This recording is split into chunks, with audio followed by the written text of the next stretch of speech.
Hello there. Welcome to this episode of Force Ghost Conversations. This is your host, Anthony King, and this week I'm going to take a deep dive look into Andor Episode 4 titled Aldhani. Before we get started, I'm inviting you to join the conversation with us. We can be found on Twitter at Force Ghost Pod. You can also follow us on Facebook, Instagram, YouTube, and TikTok just by searching Force Ghost Conversations. We look forward to connecting with you on those platforms. Also, please be sure to subscribe, rate, and review the podcast on your listening site of choice. Finally, please be sure to check out our TeePublic store to buy some Force Ghost Conversations merchandise. And without further ado, it is time to gather around the campfire for some Force Ghost Conversations.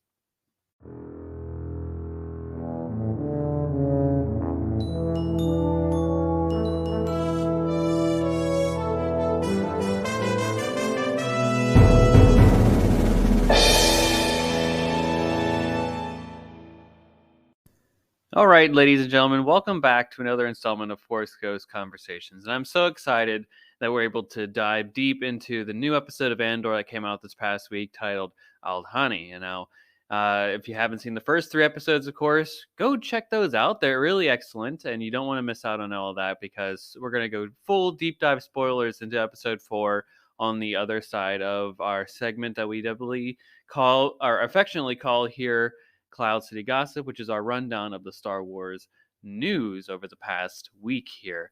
Now, I will say that this has actually been a lighter week in the realm of Star Wars news, as at least confirmed by Lucasfilm and various publications across the Hollywood sector.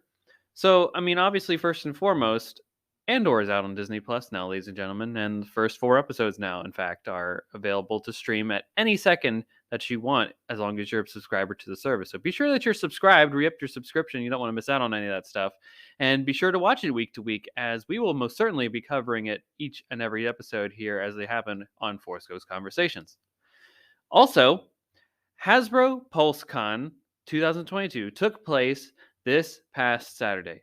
At this convention, fans were treated to first looks at numerous new action figures in both the Star Wars and Indiana Jones lines. Now, be sure to check out Hasbro's website for more details, the specifics of those figures, and where to pre-order them. So if you're a fan of all of that, and I know the holiday season is coming up, you don't want to miss out on that. Get some for that special person in your life who loves action figures, and especially from those intellectual properties. And that is it for the news for this week. Cloud City Gossip will come to a close for this episode. And on the other side of this break, we'll be back with our discussion on Andor Episode 4.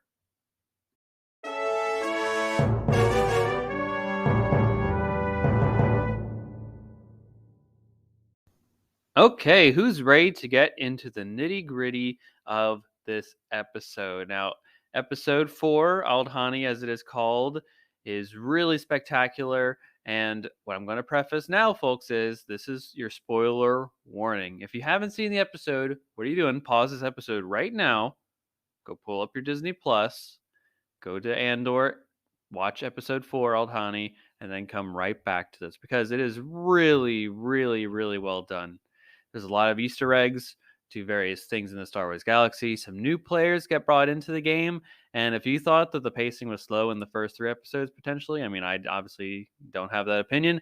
But if you did, I think it really picks up with this episode here. And you're getting all these different aspects that really expand the Star Wars galaxy together and make this story tie into the actual things that are happening that are tangible across the galaxy. So this really brings you into the scope of it all through this episode. The first note that I want to make here about Aldhani is that it's directed by Susanna White and it was written by Dan Gilroy. Now, if you paid attention during the first 3 episodes of Andor that were released on Disney Plus, they were all directed by Toby Haynes and written by Tony Gilroy, the showrunner for this series. So this is the first time that we're getting, if you will, kind of a different approach, a different team behind the scenes that are helming this episode, of course, with Tony Gilroy overlooking the entire project, but just some fresh blood in the mix, if you will. Take that as if that means something to you, then good. If not, then all right. Something that I want to start off with is literally the first thing that you see in this episode is the theme music plus the Andor kind of title line, if you will. The theme music in this, compared to the other three, as far as I understand, is a really fast tempo, and it's upbeat in a way. It's indicating that there's this like escape, right? It's that follow through of episode 3 to 4 here, right? If you were to watch this as one continuous story, which I think is what they're trying to definitely do, it's not really um, monster of the week, if you will, kind of storytelling. It is a through line story for sure. So it indicates that there's a follow up straight from the escape on Ferrex to where they're at now. And it starts off with literally that post escape. They've left Ferrex. Cassian and Luthen literally just met a few moments before, and they're continuing literally that conversation that they had in that warehouse where they're trying to. I mean, this is really Luthen's last attempt here at trying to pull Cassian into the mix. He gives them this med nog, which I thought was an interesting thing to add to that to the fun bank that we call Star Wars canon. It's the first time that I've ever heard of something like that, right? It's not eggnog for sure. It's like mednog. It's like a cough syrup or some type of medicine. Some who knows Pepto Bismol. I don't know. Whatever, some over the counter saving thing. I don't even know what to describe it. Right? It's a medicine, right? That's literally in liquid form that you just takes a sip of and makes it a little bit better, right? He still has this blaster bolt that'll have to be cleaned up later on by the group on Old Hani, but yeah, he seems to get the job done. He also, Luthen clearly likes to keep a tight ship around, as he complained at Cassian that you're bleeding out on my floor. Take care of this now, boy. Luthen, again, like I mentioned before, he's really trying to court Cassian to the greater cause here, and he's still, Cassian is kind of being wishy-washy and coy about it. He kind of felt like, in a way, that he was forced into this by circumstances of the episode before, where literally those Pre-Mor cops who were going to take them out, if or at least bring him in, let alone who knows what's going to happen after that. But it wasn't going to be pretty, that's for sure. Cassian again he's back and forth on this. He's trying to. Luthen at the end of the day is really trying to get Cassian to accept this truth that he can make more effective change, to put a stick in the eye of the Emperor and get paid for it. A real stick. That's a direct quote from Luthen there. But we get a little bit of canon here. Cassian evidently was at Mimban, right? If you recall, Mimban is that planet that Han is actually on when he is an Imperial soldier in Solo, a Star Wars story. That mud planet, that is Mimban. And frankly, if you think about it, I think the timing actually lines up correctly for where this all lines up. So potentially, a young Han and a young Cassian may have crossed paths at some point. It's not out of their own possibility. Evidently, Cassian said only 1 out of 50 or 1 of 50 from his group survived, so he was one of them, and he evidently was only on Mimban for like 2 months and was I think a deserter, if memory serves correct, based off of what Luthen shared. He started off as a cook and then survived on his own means there, and who knows? I wonder if he met Han along the way. It's hard to say, but maybe there's a fun canon story elsewhere that we'll get as more stories get told down the line. But that's a neat little, like, you talk about an Easter egg. That's like a sprinkle of salt on your beef Wellington there, if you know what I mean. Sorry, folks. Just wanted to take a sip of my water in order to stay hydrated here. It's always important to stay hydrated as you keep talking into the mic. Otherwise, you don't want the voice to get all super scratchy for you all at home and to really lose this great podcasting experience that you're having, hopefully.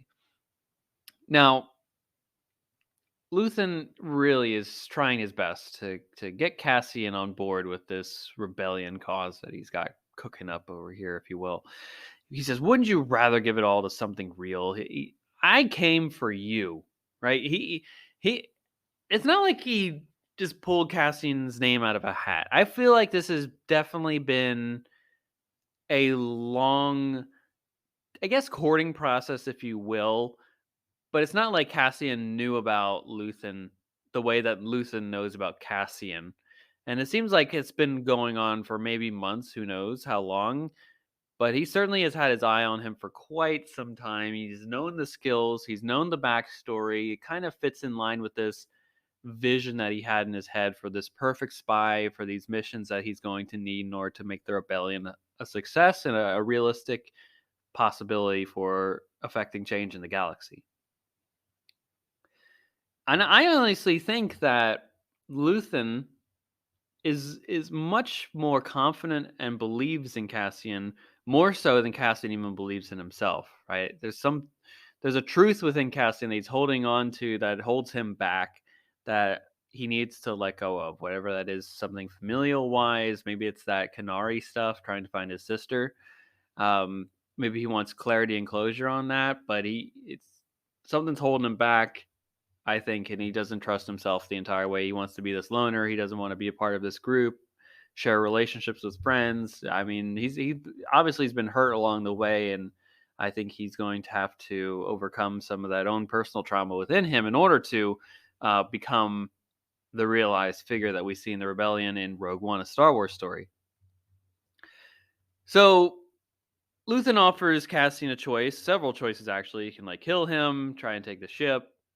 He can get dropped off somewhere, or he can join in on this cause. And then he starts him, and Cassian evidently comes to the conclusion. He's like, "All right, I'll do this for you." Um, he also gets paid for it too, so there's a bit more coercion to join the cause a bit more. Which, sometimes you have to incentivize your team or know their tricks and skills to get them to enact in the cause that you're looking for. It's smart leadership by Luthen, if you ask me. Um, Cassian is offered this job 5 days. If he survives and delivers, he gets 200,000 credits from Luthen, and the job is to steal quarterly payroll for an entire Imperial sector, and this takes place on the planet of Aldhani, which is why the title of the episode is affectionately called that. Elsewhere, though, we get to see Coruscant again, ladies and gentlemen. Coruscant is back. I, as a prequel kid, literally squealed seeing that grand city planet once more. I mean, you know what I'm talking about at home. It's Coruscant. It's the capital of the galaxy. It's where the Republic was. It's where the Jedi Temple was. The main Jedi Temple, I should say. It's where the Council was. It is basically the heart of the prequel trilogy, right? Phantom Menace, Attack of the Clones, Revenge of the Sith for sure. They all have very pivotal and important scenes on Coruscant. So the fact that it's back in the fold again and seeing it, frankly, for the first time in live action, other than that little bit in Kenobi, this is honestly the first time in a large scale format since Revenge of the Sith, which is really, really cool. Really cool. And we even get to see the Imperial Security Bureau, too, the ISB. This episode really is riddled with firsts for Star Wars fans. And even in that Imperial Security Bureau briefing, which, golly gee, what a lesson in bureaucracy that one was. I mean, this guy just wants his quarterly reports back. Whew! That's a nightmare work situation, if you ask me. You're just constantly being harassed for where your reports are at. Woof. There's a Ryloth reference. Of course, there's a Scarif reference too at this meeting. Like I mentioned before, from what I get, the ISB is literally nothing but bureaucracy. And that, ladies and gentlemen, is how a rebellion endures, survives, makes effective change, enacts what they need to do. That is, frankly, how Cassian gets under the skin of them all. They say security is an illusion. We are healthcare providers. I mean, come on, everybody. They're already deluding themselves into this grandeur, thinking that they're not just on paper what they are, that they think that there's something beyond that. They locate germs. I mean, wow. They look at the rebellion and any threats to the empire as basically diseases that need to be eradicated, which is quite brutal. Um, and I believe that is major. I believe it's Major Partagas. Don't quote me on the major part of the title, but I believe the last name is Partagas. Is the leader of this ISB security group that is on Coruscant, or at least this band that we get to know in this episode. So Cassian, when he joins up on this group on Aldhani, he's told by Luthen to assume a code name, and he chooses Clem for this special job, which, from what I recall, is a reference to his adoptive father, Clem Andor, whom we believe to have been hanged, as Luthen shared in his initial meeting with Cassian from Episode 3. Now, on Aldhani, Vel is the leader of this mission, and frankly, you see the scenery all around Veldhani, or not Vel, but Aldhani, and I just frankly love how this looks. You can tell that the hills and mountains of Scotland are absolutely beautiful for these onset locations, and it's really refreshing to see onset locations really on the back in the fold against Star Wars. Nothing against the volume whatsoever, but it's just nice to have just a change of pace for a little bit here. The mission goes off in 3 days, and it sounds like Cassian is really the pivotal piece in order to make the mission a success. Now, have you forgotten about Cyril Karn? Well, we certainly haven't here at Force Ghost Conversations. And obviously, like I surmised in last week's episode, he is not doing well after his massive failure and shortcomings in his attempt to bring Cassian under justice for the murder of those two Pre-Mor operatives. Uh, the Imperials have taken full authority over the Morlana sector now as a result of his disobedience and ineptitude, which, for a person that loved his job as much as he does, and security and the Empire and all that, he's I can only imagine what's going through his mind right now. It's definitely not something great. And again, we get more of the interplay of Imperial ISB politics throughout this episode, which is just fascinating to me. Why, in the end of the day, does jurisdiction matter? Why? Why? The bureaucracy and infighting as to who gets to claim jurisdiction or glory is frankly a hindrance to the Empire. They covet power and status, which are at the cost of smashing others in their wake. They are not trusting of their colleagues or even so called friends. And that's the rebellion, obviously, on the other hand, I would say, is for the most part, is generally the complete opposite, in my opinion, right? That's how the Empire is able to be defeated. The rebels believe in each other, they trust their friends, they form this bond together, even though they don't have the numbers, the equipment, the personnel, the resources. That's how they're able to topple an empire. I'll get off my soapbox now. Luthen, meanwhile, heads back to Coruscant, and frankly, this is one of the best parts of the episode, if you ask me, is his complete transformation and change into a different person, both in looks and personality. It is astounding to me, frankly, how he goes back from being a rebellion official operative leader. I don't really know what he would claim himself to be at this point, to an antiquities dealer. I mean, that's just great. What great acting, as you can tell from Stellan Skarsgård too, as you literally see the change in both his posture and demeanor too. It's incredible work. Incredible work. I'm excited to see how this plays out over the course of the season here, because I don't think this is just a throwaway uh, part of the episode or even the series. It is pretty wild to me too that when you're back on Aldhani, of course, it's wild to me that the rebel force with Vel is primarily using AK-47s as their weapons, which even for Star Wars, it's not a first that they would just take real world weapons and kind of manipulate them a little bit there. I know in like A New Hope, obviously, I think the one blaster is basically a Luger pistol. No, it's not a Luger; it's a broom handle pistol. Sorry, as well as several other German weapons. I seen like MG42, an MG34, right? There's various different weapons there, similar from basically, I would imagine, which were you use the things that you have around you, and when you need to create things, surplus military weapons are usually in high supply, so they just modify those a little bit to make them seem space sci-fi-esque, if you will. But they didn't seem to make a whole lot of changes to the AK-47s, which is kind of a standout there. Yeah, I mean, it's not a complaint from me at all. I just wanted to point it out to those at home that may have missed it. Now, for this team that they have on Aldhani here, there's Skeen, Tamarin, Nemec, Cinta, Vel, Gorn, and of course Clem, who is Cassian Andor. All these people in the group seem to be very hesitant about bringing in Cassian into their team, and I would say probably is rightfully so.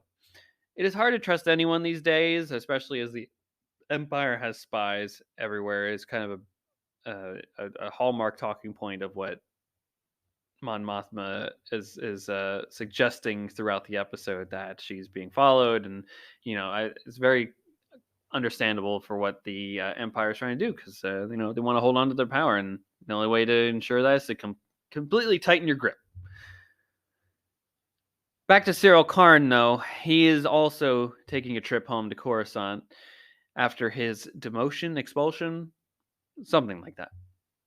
He heads down to a lower level of Coruscant, which is it's an indicator based off of Coruscant culture of a lack of wealth, status, and privilege. Now, perhaps that is why he was so thrilled to receive this high rank and position that he had in the pre-Morph security force. Um, so there may be some familial interplay about that job that didn't necessarily come to the forefront in those first three episodes. His mom gives him both a slap and a hug upon greeting him at the door, which is quite a wild welcome. I would not want that. Do not. I hope my mom is listening to this episode. Do not do that. Do not slap me. I will accept a hug, but not a slap. Just saying. So the scenery on Old Honey. Let's go back to Old Honey, folks.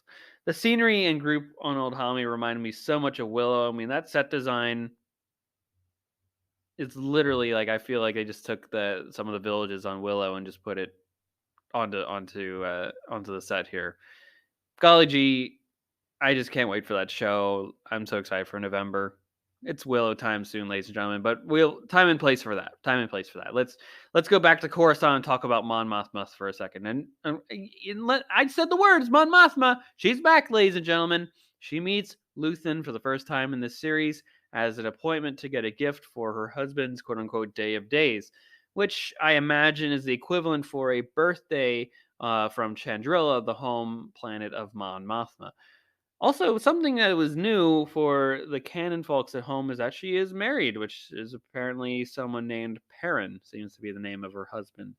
Luthen offers her a military weapon, which is an Utapawan monk cudgel, something like that, which looks really metal if you ask me. And also Utapau, for those at home, is the planet that Obi-Wan hunts down Grievous on in Revenge of the Sith and takes him out, and that's where also Order 66 starts for Obi-Wan. So I'm sure you could watch several videos on YouTube of the Easter eggs that you could potentially see in the entire Antiquities Den that Luthen runs on Coruscant. Um, the one that I could tell best appears to be the hand signals of the father, daughter, and son from the Mortis arc from Clone Wars, and later the entry door into the world between worlds from Star Wars Rebels. Now, that is a pretty neat Easter egg if you ask me, but be sure to check out those other videos I'm sure are just all over the internet right now if you want to see what else may be in that shop. Now, of course, this visit wasn't just a business interaction to procure a gift for her husband. It was actually a secret rebellion meeting in the back as they had to get away from her driver, who could potentially be an Empire spy. Mon Mothma does feel the weight of those potential spies around her. She's talking about she goes to the bank and it's all new faces there. The spies of the Senate, so on and so forth. She wants to bring someone new into this like circle, as she called it, with Luthen. Now, I wonder who's in this circle to begin with, if it's just the two of them, or if it's expanded, say like a Bail Organa, maybe a Fulcrum or two. And she wants to bring a new person into this, and I wonder who could that be. Let the speculation begin, folks. But speculate responsibly, of course, too. Now, back on Coruscant as well, in another sector of it, we get to see a little bit of Mon Mothma's apartment, and the interior design is really excellent. I love that there are trees mixed in throughout the space. It's really great.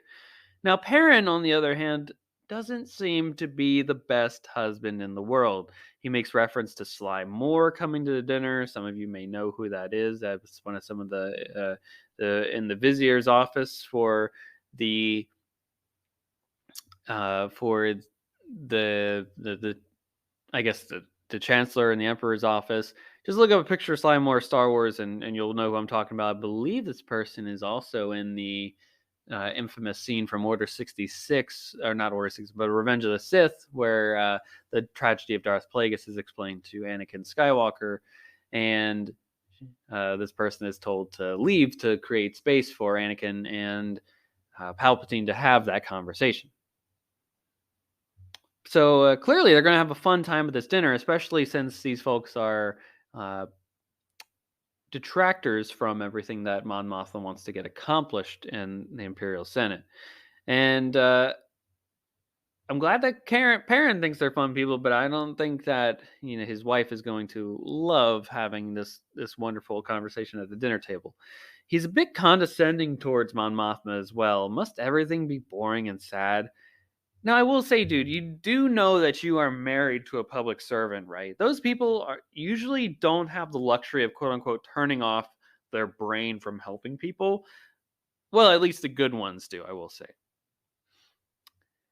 Now, on Aldhani, there's a bit of the story of what the mission is going to entail, right? They're pushed up against all odds basically in order to achieve this mission. There's a small garrison because everyone would be stupid to attempt such an activity on this planet, and there's only a 9 minute really window that they can make it happen and escape in an appropriate time before the TIE fighters will get to them and take out the ship because the ship isn't fast enough in order to outrun TIE fighters, evidently.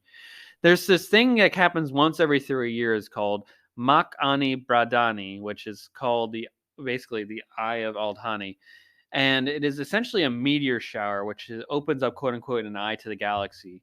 And it is a spectacular event, frankly, that's described by the group here. And I like the notion that it takes place once every 3 years, too, which I find is a neat Easter egg if you want to look into it further. But which, of course, we're going to here on Force Ghost Conversations is the fact that once every 3 years is, I think, a reference to how in the first 6 Star Wars films that they each came out in 3 year intervals, right? So 77, 80, 83, and then, of course, 99, 2002, 2005 for the prequel trilogy. Now, film production has gotten a lot faster in this day and age. So the sequel trilogy, 2015, 17, and 19. So they only had to do every other year for, or at least wait for them, which is, I mean, of course, with also the intermixed spin-off tales of Rogue One and Solo and the Disney Plus series starting, we're really spoiled for what we've got for Star Wars content and don't have to wait so long to starve the audience in between episodes, of course. Now, they seem to get out just before the eye closes in this instance, which it appears to be a miracle if it all goes according to plan, which is a big if you ask me here.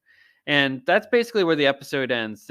Cassian is learning more about this crew. He's learning more about his job. And it ends on this real cliffhanger here. And I frankly wish I could have just gone straight into the next episode here because I'm so compelled to find out where the story goes. I want to know what happens to this ragtag group that is going this almost seven samurai, if you will, that's going on the suicide mission that's going to try and steal these plans. Very similar to a Rogue One in a way. They have this very minimal opportunity to get in, get out, take care of business, and I want to see where this mission goes, and hopefully all goes according to plan. But something's going to go awry. Something's going to go awry, ladies and gentlemen. It never goes according to plan exactly. And I'm just super excited to see what this Eye of Aldhani looks like. I think they described it really majestically, and I think that it's going to be something really cool and beautiful. And it's another stellar episode from Andor, ladies and gentlemen. This is something that really makes you think. This is a thinking Star Wars show, and it makes you contemplate what it is like to live in the galaxy during the dark times that Obi-Wan describes in Episode 4, A New Hope. We're on the ride now of seeing how the rebellion starts and goes from the original trilogy, how it came to pass. At least another side of it, folks, as opposed to what our ghost crew discovered in Star Wars Rebels. And we're onward to next week. Wednesday is just a few days away, so few short days away, and I'm so excited to get home from work that day and to see another episode of Andor on the television screen. Are you enjoying Andor as much as I am, folks? I'd love to continue the conversation with you all. Be sure to hit us up on our social media channels, whether it be Twitter, Instagram, Facebook, YouTube, TikTok. We're available on it all. If you're loving Force Ghost Conversations, be sure to tell your friends about us. But we would really appreciate if you subscribe to the show on your favorite podcast site. Leave us a rating, leave us a review. It really helps to grow the show and to expand the seats here around the proverbial campfire that is Force Ghost Conversations. Also, if you love the show, support us in other ways, such as buying a t-shirt or a coffee mug, what have you. We've got both a design of our Star Wars based logo, and we also have a design of our Willow inspired logo on our TeePublic store. So if you like Force Ghost Conversations that much that you want to literally wear the logo out in public, we would love that. Be sure to do that. Check it out. We got links on all of our to all of that in the show notes here. And also be sure to check out our previous episodes too if you missed our first 3 episode discussion in last week for the first 3 episodes of Andor.